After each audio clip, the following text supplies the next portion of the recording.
имрӯз дар рӯзи панҷуми 32-юми бозиҳои тобистонаи олимпии тоҷикистонро ҷудочии шинохтаи кишвар комроншоҳи устопирён дар вазни то 90 кило муаррифӣ кард. ин паҳлавони номвари меҳан дар даври аввал озод буд ва дар сабқати пайти дуюм бар зидди ҷудочии кишвари фаронса Аксел Клергет ба татамӣ баромад. дар ин нерӯсанҷӣ комроншо натавонист ҳунари волои худро ба намоиш гузорад.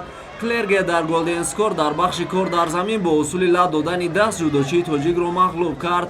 ҳамин тавр комроншоҳи устопирён низ ба монанди Сомон Маҳмадбеков ва Акмал Муродов аз идомаи рақобатҳои бозиҳои Олимпии Токио 2020 маҳрум шуд.